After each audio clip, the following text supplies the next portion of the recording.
Get out your pen and paper and prepare to keep score. It's time to play. Is your budget average? When it comes to how you spend your money, have you ever wondered, is everybody else spending this kind of money on this stuff? Am I average? We did some digging and we have some results. It turns out that the U.S. Bureau of Labor Statistics interviews over 100,000 U.S. households every year. And once a year, they have all these stats that they put out that shows what is average in the United States of America. So that's where all of the statistics for this interactive quiz come from. I'm going to make sure that I leave the original link in the description of this video in case you want to go check it out for yourself. If you don't know us, I'm Larry. I'm Hope. And we're from Under the Median, where every week we bring you videos on practical frugality. You're going to want to grab a piece of paper and probably your cup of coffee. Very important to us. Now, Larry has a scorecard in his hand. And just in case you want the scorecard, I'm going to make sure that there's a link where you can grab that scorecard. I'll put that link also in the description of the video. But if you don't have the scorecard, you can just grab a piece of paper and number 1 through 15. There are 15 budget categories we're going to go through. A couple of basic rules. One is that if I mention a number in a budget category and you're pretty doggone close to that, we're going to call that average. And you're going to add 0 points to your score. But if you spend above that amount, you're going to want to subtract 2 points. But if you spend less than that amount, then you're going to add 2 points to your score. Now, Larry does not know the answer to these questions. I did all the research, and so he is going to be playing along with you, and he is going to fill in our scorecard as we go along. We'll share our results at the end of the video, and we want you two to chime in the comments and tell us what your total score was. The first category, total expenses per year in the average American household. This was higher than I thought it was. It's $6,080 per month, and that adds up to just under $73,000 a year. Larry, are we above average or below average?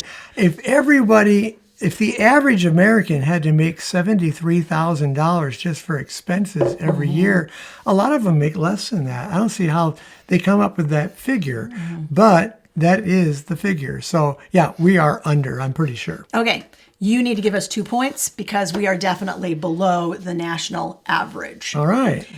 Category number 2, average mortgage or rent payment. This was lower than I thought it would be. For comparison purposes, the average home in the United States of America, that price is around $350,000 for a home. Wow. Yet the average rent payment or mortgage payment is $1,210 a month. Larry, are we above or below that? We're definitely below average on this one because we don't have a mortgage and we don't pay rent. All right, give us 2 points. All right. Category number 3, property taxes. The average property tax, and this of course involves those who are purchasing or own their own home, $2,570 a year. Well, I happen to know our property taxes are more than that.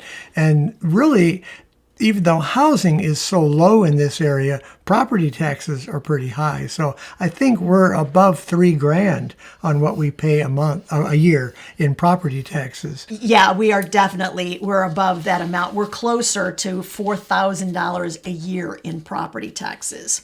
Category number 4, monthly cell phone bill. On average, Americans are shelling out a little over $100 a month for a cell phone bill. Are we above or are we below? We are definitely below average on this one because we have Mint Mobile. And Mint Mobile is our partner for this video. We looked a long time for cell phone service that was both reliable and less expensive than what we were already paying. We switched to Mint a couple of years ago. It took us about 15 minutes sitting on our sofa to switch. We used an eSIM card to switch to Mint Mobile. We were able to port over our previous cell phone numbers. 3 of our sons did not have eSIM capabilities. Mint sent them a physical SIM card in the mail for free. Mint does have the nation's largest 5G network. They have unlimited talk and text, and they do include data in every one of their plans. Larry and I use data almost every single day. When I go for my walk, I stream, and so does he when he's taking his bike rides every single day. And Mint's $15 a month plan has been just fine for us as far as data is concerned. But the good news is right now, all of Mint's plans are $15 a month for new customers when they purchase 3 months of service. Mint Mobile, what a great idea. And here's a bonus. If you just had to subtract 2 points on your scorecard because you were above the national average for cell phone service, head over to Mint, sign up with Mint, and then you can legit come right back and you can add 2 points instead of subtracting 2 points to your total score. It is a win-win. How do you get more information? That QR code that is right between us. You can also use our special link, mintmobile.com/under the median. There's a link also all the way at the top of the description of this video. Category number 5, apparel and services. This needs a little bit of explanation because services include dry cleaning and jewelry. Little bit of bling, guys. The average American household spends $162 a month for clothing and also dry cleaning and jewelry. Larry, are we below that? We've got to be below on this one because, number one, we don't do hardly any dry cleaning. When's the last time we went to a dry cleaner? Most of our clothes, we just wash them, and we're very careful with them. And we buy a lot of things used. In fact, I just went to the Goodwill, and on their $3 close day, I bought a whole bunch of shirts, a complete new wardrobe of shirts that look like they're brand new for $3 each. So that was a good deal. Yeah, he bought 12 shirts. It was $36. I did an Instagram reel on his Goodwill haul. Yeah. Now, if you're not following us over on Instagram, it's a really great idea because every single day of the weekday, I drop reels with really quick, easy, simple, frugal tips. I'm going to make sure, guys, I'll put a link to our Instagram account so you go follow us on Instagram. So, Larry, you are correct. Yes, we're way underneath of that. Our clothing budget, in case you're wondering, $360 a year. That's a year, not a month. A year. We don't buy clothing for any of our children. By the time they get to be age 16, they're responsible for all of their own clothing, and all of our kids are 16 or above now. In fact, 2 of them are married, so I'm for sure not buying their clothing. Category number 6, average for food. Dun, dun, dun, dun. This is the area that we get the most questions about, so I'm really interested to see in the comments how you guys stack up here. It was lower than I thought. Now, remember, there were over 100,000 families that were surveyed, so that does kind of make the results pretty, spread out a little bit. $780 a month, and that includes eating out. Now, that is $9,360 a year, so it's a chunk of change, but it's less than I thought per month. However, if you have children, according to the survey, you're going to spend closer to $1,200 a month. Larry, where do we stack up?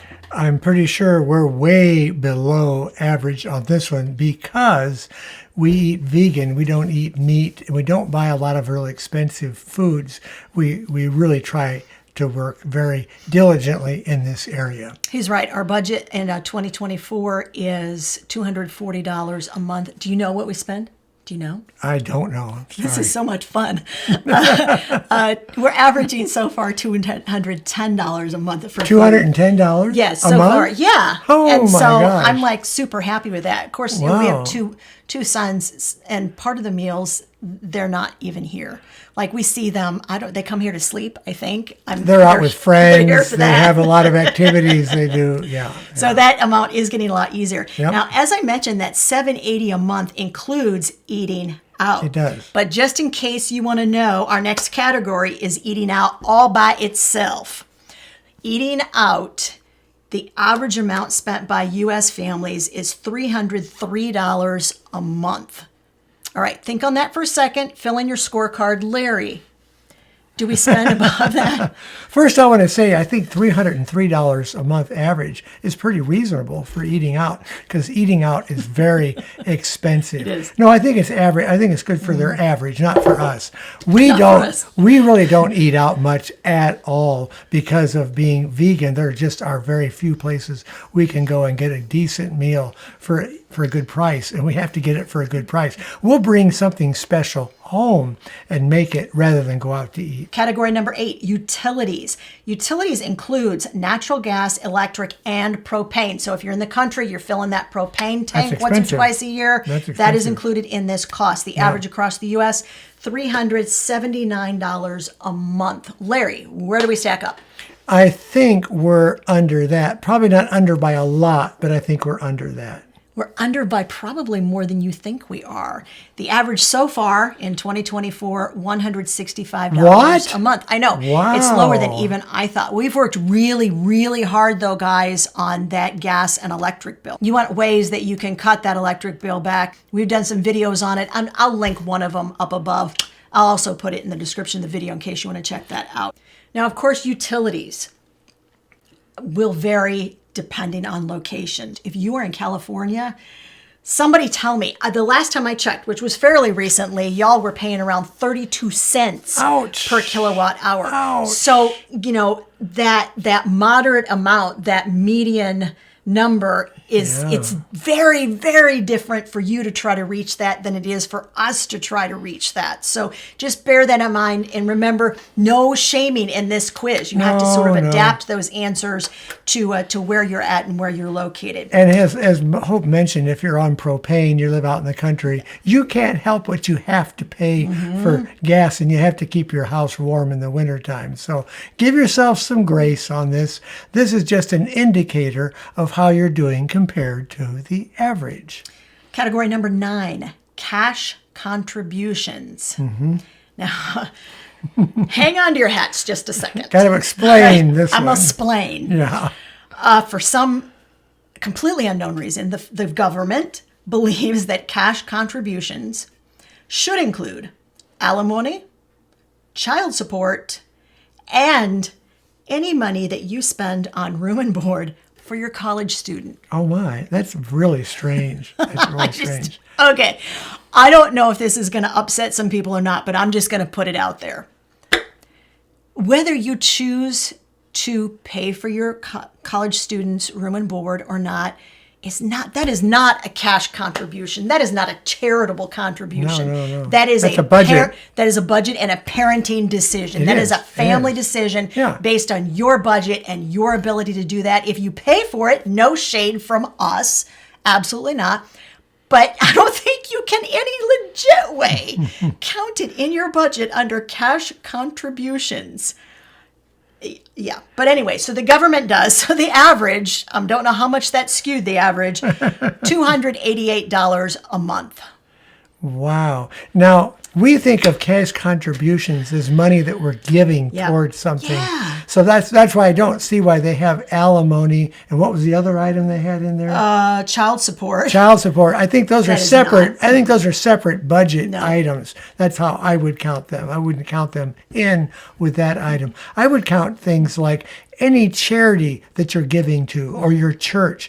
That's what I would count toward this, and that's what we count. We tithe to our church. Every time we are getting paid, we give 10% right off the top of that. So I know that we tithe more than what they give as their monthly charitable contribution. Yeah, absolutely. And so this is the only category we're going to tell you guys to switch it up. If you give above average cash contributions, true cash contributions, we want you to give yourself 2 points. If you're below, you subtract 2 points. And once again, this is not a judgment call in our part.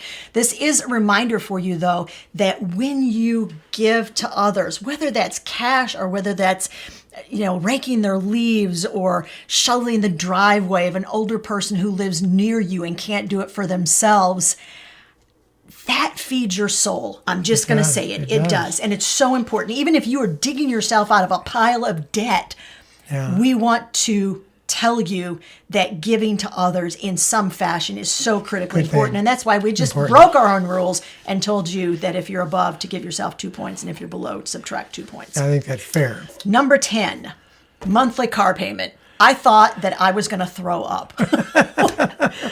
And I don't know if I'm just out of touch or what, but when I saw this number, I thought, holy Toledo. Are you ready? This is another hang on to your hats moment, okay? Average monthly car payment in the United States of America per household, $735. Now that, of course, could include more than one vehicle, but that's a boatload of money.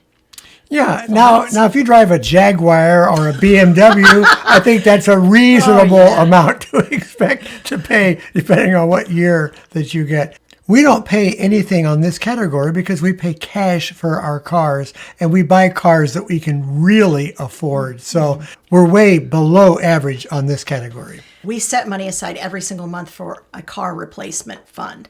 For years, it's been $100 a month. Yeah. And we keep our cars for an average of 12 years, which gives us 12 grand to work with when we're purchasing a new car. We are going to raise that amount in 2025. Yeah. Speaking of cars, we're going to stay in the car realm for just a second, if that's cool with you. This is Larry's realm, so he should be able to figure these things out. Did you give us our points for that? I did. Because we're below. Okay. I did, yeah. Category number 11, gasoline. This is one that you should know because you fill the car up, and I generally don't. This depends, once again, on where you live. If you're in a rural area, you're going to spend more. We live in the city, so we don't spend as much. But we have a 16-year-old, so we spend more than we would like. $260 a month is average. I think we're a little lower than that. We do a lot of driving because Philip has to be driven around a lot. I take him to work and he goes out with friends. He has a lot of groups he's involved with. So if it wasn't for Philip's use of the car, plus I'm teaching him how to drive, so we're having to go out and do behind the wheel driving as well. I think we'd be way, way below average. But I think we're just a little below average on this one. Now, our cars get good mileage. That helps us. The Prius gets over 50 miles to the gallon, and the Honda Fit gets over 42 miles to the gallon. So that does help. That gets us a little further down the road. I have to tell you that, so Larry is he is the get the most gas mileage you can king. I mean, he's so good at it. So good at it. And Philip was in the driver's ed car last week with the instructor, and the instructor said, "You're slowing down way too soon before you get that stop sign." And Philip goes, "Yes, but that would affect my gas mileage." So we're like, "Well, honey, you need to respect authority, but what you said is absolutely true. Next time we think you should not voice that out loud to your driving instructor." So yes, you are correct. Give us 2 points because we go under that. How much should we spend a month? Oh, I'm sorry, about $100 a month. $100 a month. And Philip's a senior this year, guys, so he wants to do all the stuff. Oh, yeah. And we're okay with him doing that. We're perfectly okay with that. And by the way, he does give us some money toward gas going back and forth to work. We always get questions about like what we charge our kids for and what we don't. So now you know, like we charge them for their own, well, we don't charge them for clothing. We have them buy their own clothing when they're 16 years of age. And he does pay toward some gas. cash toward gas. It does not cover the whole cap. I think it's about $20 a month. No, he gives us $40 a month. $40 a month. That doesn't not really touch cover it. what we're spending on hauling him around. But so we're okay with that. We're still helping him, and that's okay. We're subsidizing him. Yes. That's what we're doing. Yeah, there you go. Next category, still in the car realm, vehicle insurance. Are you ready? It all depends on what the average is, because I don't know what the average is. The average is $1,592 a year for car insurance. Are we over or under? I think we're way over on that one. Yeah, we're way over. Interestingly, we were pretty close to average until we got our bill 6-8 weeks ago. When we got our bill, it went up 35%.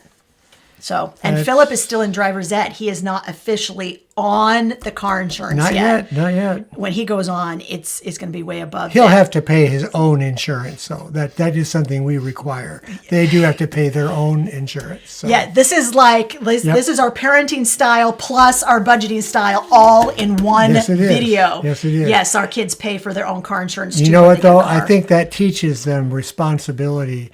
That you can't just make all this money while you're working and then just do whatever you want with it, because that's not life, is it? That's not life. Our boys, as you might imagine, by the time they're about 12 or 13, they each have their own every dollar account, and they have their budget because they're earning some money, and they're sticking that away. And Philip has his own snack budget because he does. we mentioned the food budget. He has a snack budget every month. And Yeah, he'll go buy we don't buy snacks. I do not buy any snacks, but he does buy his own snacks. Yes, vehicle insurance. So subtract 2 points because we are over that. Yeah. Number 13. Water and other public services. Other public services, guys, is your sewer bill. We pay our water bill and our sewer bill separately. That's where that comes from. Water bill. What's the average? What are they saying the average? Oh, I'm so sorry. I didn't tell you. No, I'm going to get this back here. $62 a month. $62 a month. Yeah. I think we're a little under on that. I don't think we're very much under. We might be right about at that amount. Okay. So the answer is we're pretty doggone close. I think really, realistically, you should give us a 0 because I think we're average on that. I think that is our first 0 on this. We're pretty close. We're under a little bit. We're at about $53 a month, but our water company graciously let us know ahead of time that our water bill is going to go up 40% between now and the end of 2025. Boy. So conserving water going to be our next thing. Yeah. Philip went to take a shower yesterday and they said 5 minutes, 5 minutes. And he just looked at me and I go, no, really, 5 minutes. Yeah. And so, yeah, our kids are adjusting. We are adjusting as well. Oh, yeah, yeah. Category number 14. Yes, entertainment. Entertainment. Don't we all love to be entertained? We do. Apparently, we really like it a lot as Americans. But first, I'm going to tell you what the government shoved into this category. This would be stuff like movie tickets or tickets to a concert. Clearly, that's entertainment, right? But they also included televisions, streaming services, any number of countless hobbies, and pets. Now, I know that a lot of you have pets, and some of you viewers would attest to the fact that I'm not sure pets count as entertainment, but they are very entertaining at times. No, but that is in there too. So just bear that in mind when I give you the average of $288 a month. I think I would have put dogs and pets as a separate category. Agreed. If I were doing it Totally rather than the way that they did it, or cats or whatever your pet is. I'm going to say that we definitely go below average on this one. We don't have a pet. We did have a dog for quite a few years, but we don't right now. And I don't know why we don't have right now, but we don't. At any rate, I don't personally spend a lot of money on entertainment. I watch a lot of older DVDs. I put them on, or I watch YouTube. I watch a lot of YouTube on the TV and on the computer. Now, Hope likes to watch some streaming shows, and that's okay. That's her form of entertainment. That's okay to have. She works hard. She deserves some fun. Bridgerton, guys. I'm just going to say it. Bridgerton. So I'd say we're below on this one. We are very much under that amount. Yeah. Category number 15, moving along. Healthcare. Dun, dun, dun, What do we spend on entertainment? Oh, I'm so sorry. Yeah. So we average about $40 a month. I mean, that's $40 a month. That would be in the budget, but I mean, we don't spend it. We just don't spend that much. We really don't. We have my $6.99 a month for Netflix right now. But, okay, guys, I've told you, I have no problem with y'all having a streaming service. Just rotate them. Okay. Yeah. So soon it will be time for me to rotate. You got to enjoy life. You got to enjoy life. You do. Okay. Now, last category, 15, would be healthcare. Healthcare includes, so you know what we're including in this category would be health insurance premiums and out-of-pocket costs for medical services and prescriptions. First, don't look. Do you want to guess what the national average is before we reveal what ours is? And remember, this isn't Canadians' national average, because I know you guys would be a lot less, and other people overseas would be a lot less than America's expensive on healthcare. I don't know what they would say. I would think they'd say about $1,200 a month. Okay, hang on to your hat. Yeah. Because other people are apparently getting a much better deal than we are. $488 a month. For insurance, too? Yes. Okay. Now I don't know what insurance plan they're on, but I want to get on it. I know. So let me explain. I think that what happens is, especially with the younger groups that were polled in this survey, a lot of people still have health care insurance through their employer. Yeah. And when you had it through your employer, it was substantially less. It was. Insurance is without a doubt the number one highest amount in our monthly budget. We're going to tell you what those numbers are. So hang on a hot second. We spend a little over $900 a month for the insurance premium for me and the boys. Yeah. Larry is on Medicare, so he has to have a Medicare supplement insurance. That's, I think, $265 a month. So between just the premiums alone, $1,200 a month. That's just for the premiums. That's not even for over-the-counter medicines or any time we might have to go and actually get service. Yeah, and now when we add all that in, we have $300 a month we set aside for things that aren't covered by the insurance itself. So like out-of-pocket costs, dental type thing. We throw dental in there too. I looked at this whole survey, y'all. I didn't see dental. I'm like, do you not go to the dentist? Because I think dental should be in this too, because that's part of your health as far as I am concerned. And we have $50 a month set aside for prescriptions and also for like any supplements we might take. I throw my essential oil purchases on that part of our budget, just saying. And so we're over $1,500 a month just on this category alone. We want you to total up your points, guys. While Larry is totaling ours, I will remind you once again, if you were average, it's 0 points. If you were below average, then you're going to add 2 points, except when it comes to charitable contributions. If you're above in charitable contributions, you can give yourself 2 points instead of subtracting. And if you're above in any area except charitable contributions, you can subtract 2 points. Larry, how did we do?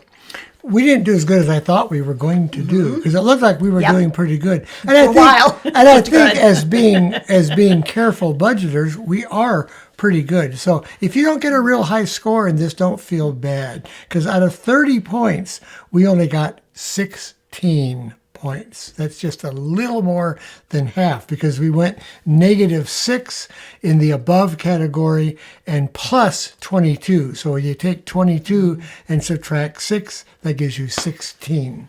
We want to remind you, go ahead and put your scores if you want to in the comment section. We'd love to see how y'all did.